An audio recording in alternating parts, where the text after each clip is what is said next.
Okay, so today is Monday, 12th of February 2024. Time is about 2 p.m. and air temperature about 18 degrees centigrade, that's 65 Fahrenheit. I'm going to talk about my pond, but first just go and see what the water temperature is in the tubs.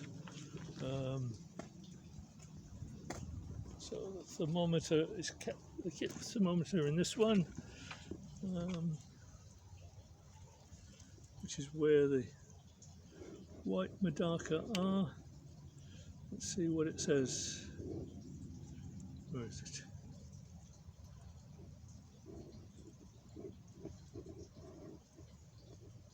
Yeah, oh, yeah, about 19 degrees. So this morning it was about 15 degrees, but it's been in the sun all day, and it's just about got up to where air temperature is now. These are the white madaka I'll probably keep for breeding. Let's see if there are any eggs. Water temperature been below 20 all week, so I doubt it, but see what we've got. Amazing. Let me just get this sorted out with one hand, not so easy. There are eggs. Now these are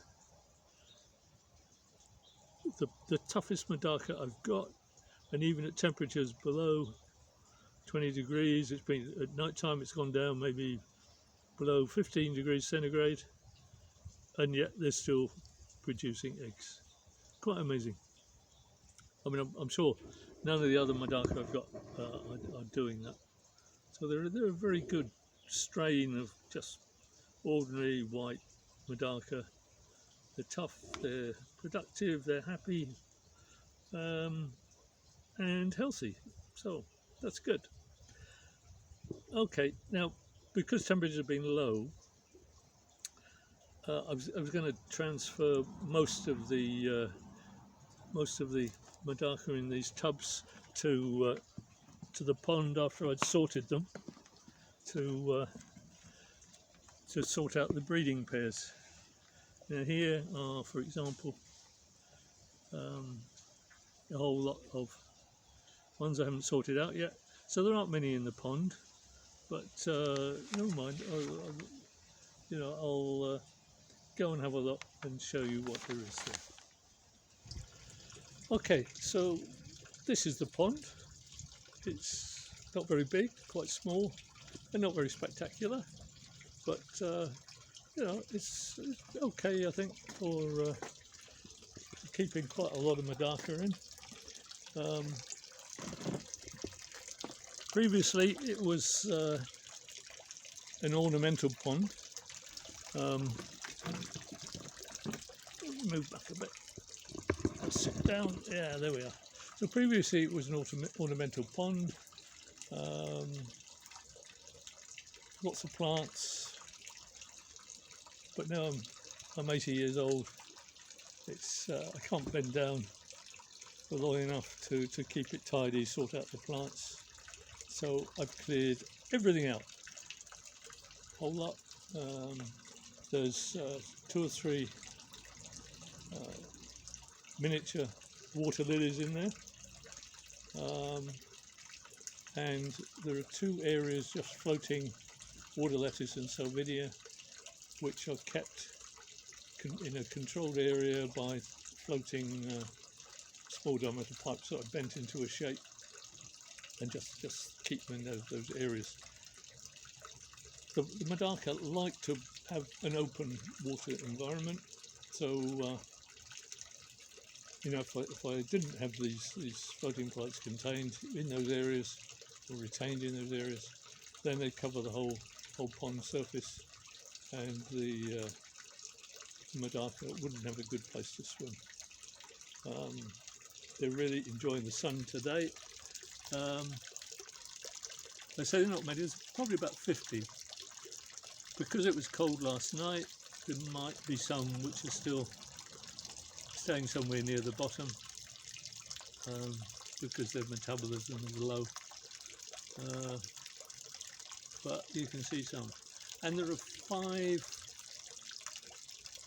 relatively small goldfish in there which I retained from before I cleared it all out.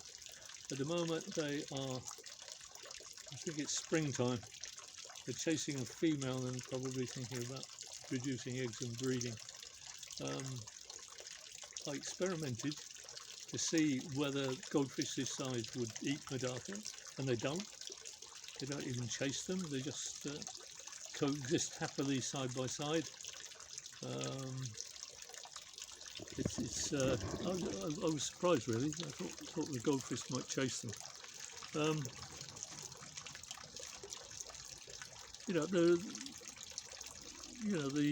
Also there's probably somewhere in there a few platies. Before I got medaka, I used to keep a few platies in here to eat the mosquitoes. I think goldfish are very good at eating mosquitoes. And some of them survive over the winter, even though it's cold. But they're probably right down at the bottom, very low metabolism. But I saw them the other day, so I expect they'll come out again. It surprises me that medaka just aren't scared of the goldfish. They'll sort of happily eat side by side. They even shoal around together sometimes. So sometimes I think medaka are pretty stupid fish because they don't seem to be afraid of very much. They just sort of stay on the surface. They don't hide away if you give them an open water environment. But I'm beginning to think that probably that is instinctive. There might be predators hiding away in the planted areas, and the medaka sort of like to stay away from those so that predators don't get them. They stay out in the open where they're usually in a shoal, and they probably rely on speed to get away from, because they can swim very fast, rely on speed to get away from whatever predators there are. But yeah, I mean, I never really see them hiding away anyway, except when it's cold, their metabolism is low, they sink down to the bottom, and some may still be there.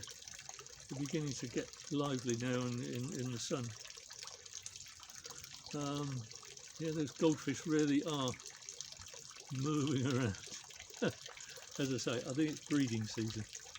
Now I get out my, these are my helpers, my tool to help me keep this pond tidy, so I can pick up leaves and stuff that fall down.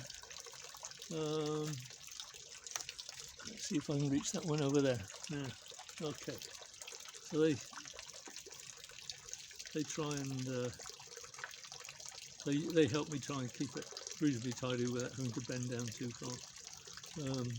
A few more over there. Let's just try and have a look. Get that one. Yeah. Okay. A couple, one over there. Okay. Right. Let me sit down again.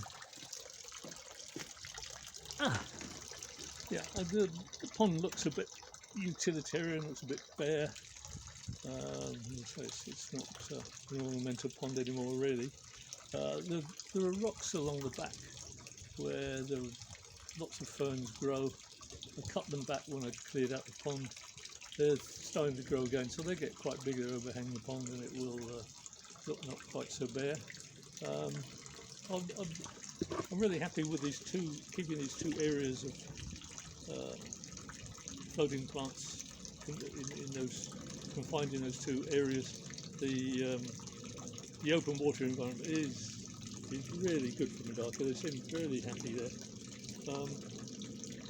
But I think if I put more plants in, it really spoils, or really is not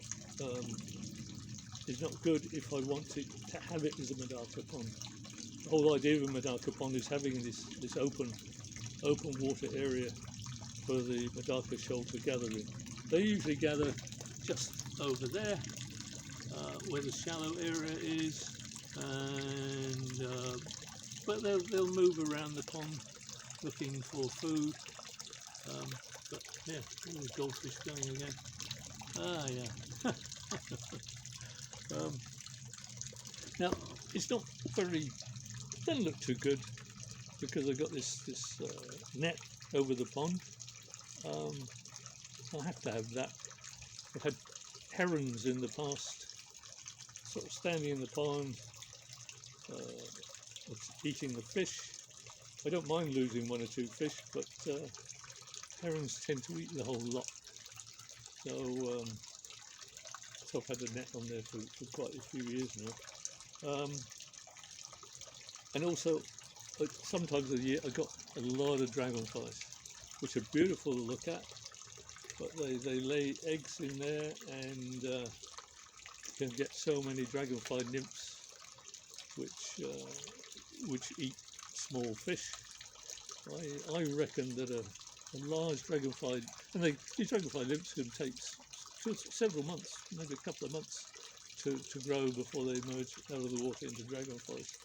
And I reckon that large dragonfly nymphs maybe eat one small madaka a day. So if you've got several of them, you could easily lose 100 madaka in a month. Anyway, that's my idea. This net stops dragonflies laying their eggs. I've got similar sort of nets on my tubs. Some of the nets about a couple of inches above the water level, then dragonflies can't. Well, it appears to me, looking at them, dragonflies don't bother trying laying their eggs there, and they go away somewhere else. The bar across the pond maybe looks a bit ugly, but at my age it's easier to have a bar there. It supports the net, and if I want to lift up, say, one side of the net to get it to take out some of the floating plants or to get at the filters, then it's a lot easier just to partly roll it back. It doesn't all fall in the pond. So I don't mind it sort of looking a bit ugly. It makes it a lot easier.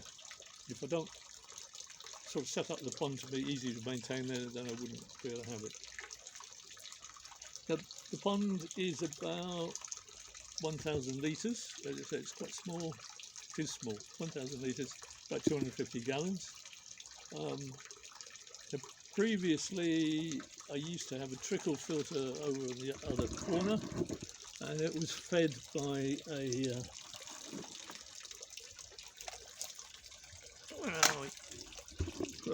great big unsubmersible pump, like this one,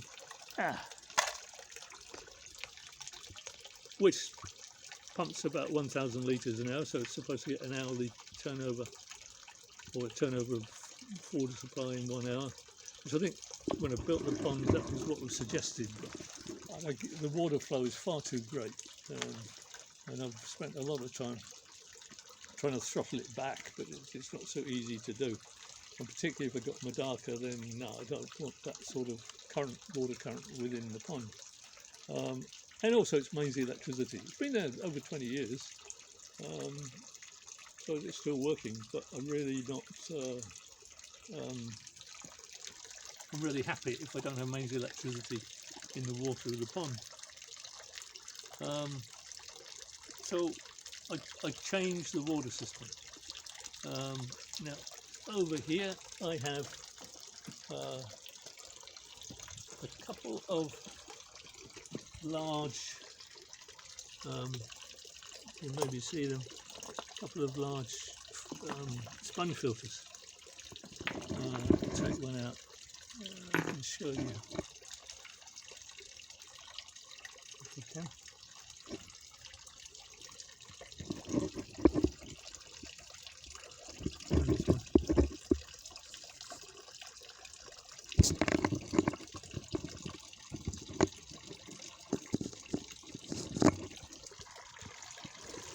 Which is about that big. So they both operate 24 hours a day. and hopefully they stirred up all the silt and stuff. They operate 24 hours a day, and believe it or not, I think that just one of those filters has got enough surface area inside the sponge for enough beneficial bacteria to deal with the bioload of about 1,000 medaka. So we've got 2 of those, so theoretically, I mean, I play around with calculations. I mean, whether you believe stuff like that or not, but calculations based on surface area for supporting beneficial bacteria. There's enough surface area in one of those sponge filters theoretically for about 1,000 medaka. But dealing with the ammonia type bioload, about 1,000 medaka. So I got 2 of those. They're very cheap. Probably somewhere around $10 US. And both of them run from a single normal airline aquarium air tube, 1/4-inch air tube you use for an aquarium. This is black colour. From a normal aquarium air pump about 50 feet away, which is undercover, protected from the rain, whatever. And it surprised me until I started getting medaka and setting up sponge filters in tubs. I didn't realise that you could just have one, say 50 foot, 60 foot length of aquarium air filter, air tube, and attach it just to an ordinary aquarium air pump, and you get, very good air supply and very good pressure. As I say, it's running those 2, just one normal air pump is running those 2 big sponge filters. They're not very deep. The pond's not very deep, so there's not a lot of pressure, but they're functioning very well. What else have we got? Those dogfish are still running around.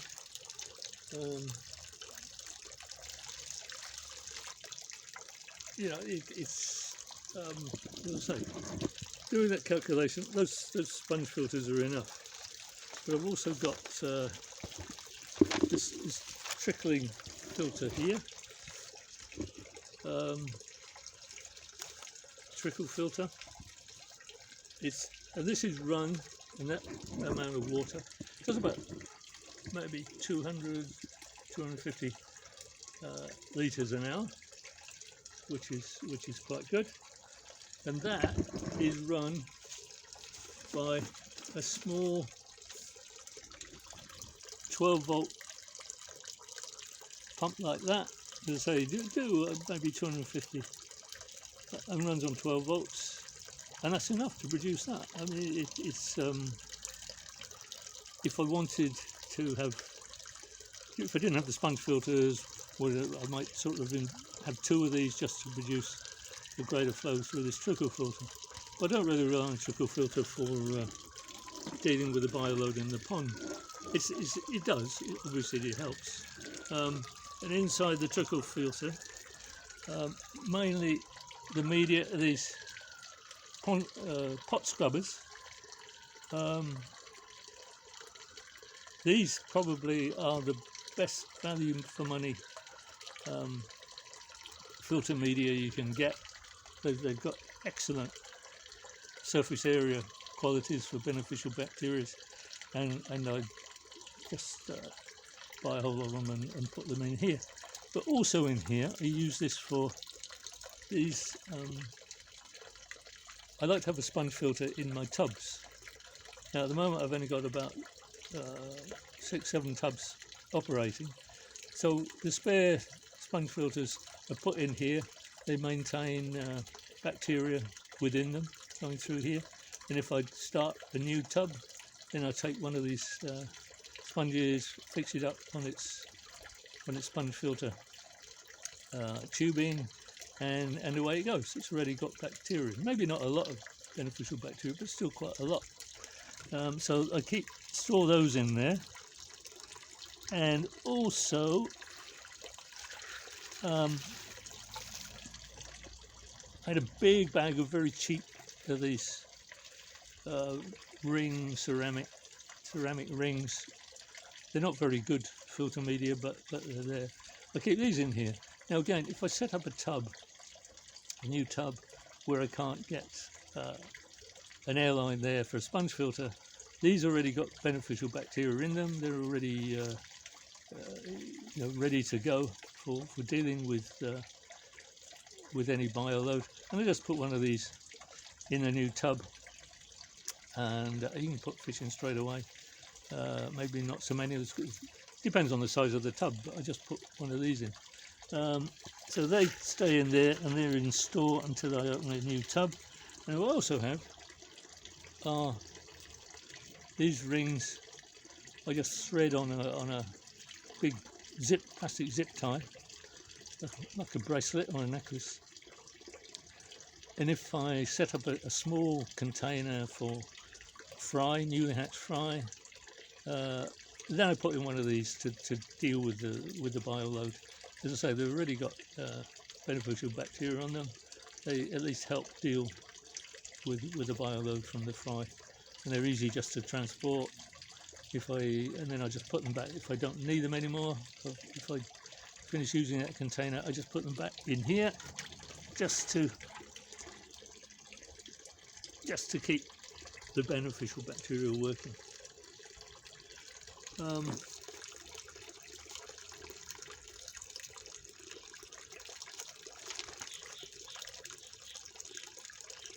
Well, the other thing while I'm on filtration